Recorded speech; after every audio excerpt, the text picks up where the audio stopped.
സ്വന്തമായ ഒരു ഭവനം എന്നത് ഒരു സ്വപ്നമായി കൊണ്ടു നടക്കുന്ന ഒരുപാട് ആളുകളുണ്ട്. ഭവന നിർമ്മാണത്തിനുള്ള ചിലവുകൾ നാളുകൾ കഴിയുന്തോറും വർദ്ധിച്ചുകൊണ്ടിരിക്കുകയാണ്. അതിനാൽ തന്നെ ബഹുഭൂരിപക്ഷം ആളുകളും ബാങ്ക് വായ്പകളെ ആശ്രയിച്ചാണ് ആ സ്വപ്നം യാഥാർത്ഥ്യമാക്കുന്നത്. സ്വന്തമായി വീട് നിർമ്മിക്കുന്നവരെ പോലെ തന്നെ പണിതിട്ടിരിക്കുന്ന പുതിയതോ പഴയതോ ആയ വീടുകൾ വാങ്ങുന്നവരും കുറവല്ല. ഭവന വായ്പയ്ക്ക് തിരിച്ചടയ്ക്കേണ്ട പലിശ നിരക്കുകൾ സംബന്ധിച്ചുള്ള കാര്യങ്ങൾ മാത്രമേ പൊതുവെ എല്ലാവരും പ്രധാന മാനദണ്ഡമാക്കാറുള്ളൂ. എന്നാൽ വീടിനായി എടുക്കുന്ന വായ്പകളുടെ ഭാരം ലഘൂകരിക്കാൻ സഹായിക്കുന്ന ഒരു സംഗതിയുണ്ട്. അത് മറ്റൊന്നുമല്ല, നമ്മുടെ രാജ്യത്ത് ഒരു വീട് വാങ്ങുമ്പോൾ അത് സ്ത്രീകളുടെ പേരിലാക്കുകയാണെങ്കിൽ നിരവധി ഗുണങ്ങൾ ഉണ്ടാകുമെന്നതാണത്. വീട് സ്ത്രീകളുടെ പേരിൽ രജിസ്റ്റർ ചെയ്യുകയാണെങ്കിൽ എടുക്കുന്ന ലോണുകളിൽ കിഴിവുകൾ ലഭിക്കും. പ്രത്യേകിച്ച് ഭവന വായ്പയ്ക്ക് കുറഞ്ഞ പലിശയെ ഈടാക്കുകയുള്ളൂ എന്നതാണ് ഏറ്റവും പ്രധാനപ്പെട്ട വസ്തുത. ഇന്ത്യയിലെ ബാങ്കുകൾ, ധനകാര്യ സ്ഥാപനങ്ങൾ തുടങ്ങിയവ ഭവന വായ്പകൾ അനുവദിക്കുമ്പോൾ വനിതാ അപേക്ഷകർക്ക് മുൻഗണന നൽകി വരുന്നുണ്ട്. കുറഞ്ഞ പലിശ നിരക്കാണ് അതിൽ ആകർഷകമായ പ്രധാന കാര്യം.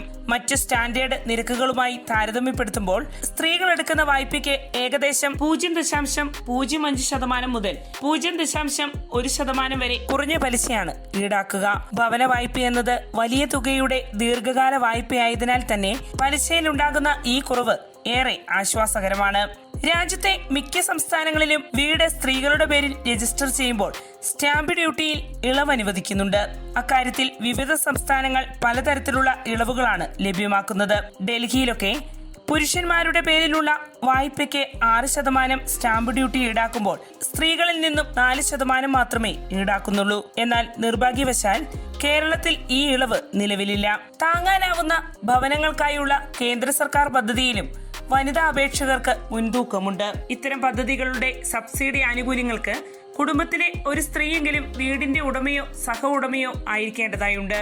സാമ്പത്തികമായി പിന്നാക്കം നിൽക്കുന്ന EWS വിഭാഗങ്ങളും താഴ്ന്ന വരുമാനമുള്ള LIG വിഭാഗത്തിൽ ഉൾപ്പെടുന്ന സ്ത്രീകൾക്കും ഇത്തരം പദ്ധതികളിൽ ഗണ്യമായ പലിശ സബ്സിഡിയും ലഭ്യമാകും. ഈ സബ്സിഡി 3 മുതൽ 6.5% വരെ ലഭ്യമാകുമെന്നാണ് റിപ്പോർട്ടുകൾ സൂചിപ്പിക്കുന്നത്. അതുപോലെ തന്നെ സ്ത്രീകൾക്കായി അനുവദിക്കുന്ന വായ്പാ പദ്ധതികൾക്ക് കീഴിൽ പ്രോസസിംഗ് ഫീസും ഈടാക്കുന്നില്ല.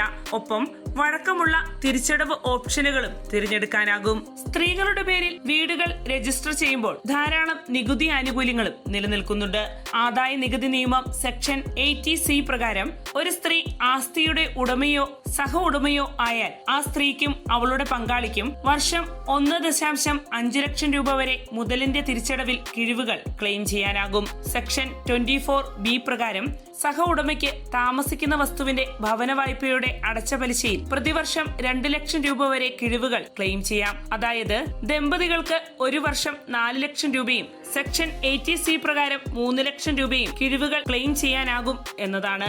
ആദ്യമായി വീട് വാങ്ങുന്നവരെ സംബന്ധിച്ച് സെക്ഷൻ 80EE നേട്ടമാണ്. ഇതുപ്രകാരം പഴയ നികുതി വ്യവസ്ഥയിൽ മുതലിന്റെ തിരിച്ചടവിൽ 50,000 രൂപയുടെ അധിക കിഴിവ് ക്ലെയിം ചെയ്യാനാകും. അതുപോലെ തന്നെ സ്ത്രീകളുടെ പേരിലുള്ള വസ്തു വാടകയ്ക്ക് നൽകിയിട്ടുണ്ടെങ്കിൽ വാടക വരുമാനത്തിൽ നിന്നുള്ള സ്റ്റാൻഡേർഡ് 30% കിഴിവുകൾക്ക് പുറമെ വാടക മൂല്യത്തിൽ നിന്നുള്ള വായ്പയുടെ പലിശ കിഴിവുകൾ ക്ലെയിം ചെയ്യാനാകും. സ്ത്രീയുടെ പേരിലുള്ള വസ്തുക്കൾക്ക് രാജ്യത്ത് ചില മുനിസിപ്പൽ കോർപ്പറേഷനുകൾ പ്രോപ്പർട്ടി ടാക്സിൽ റിബേറ്റുകളും നൽകി വരുന്നുണ്ട്.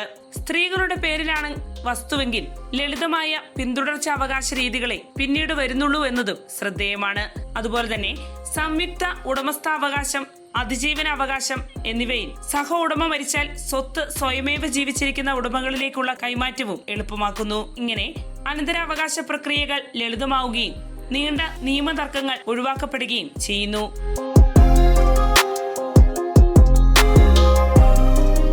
വാർത്തയുടെ നിറം തേടി തനിനിറം.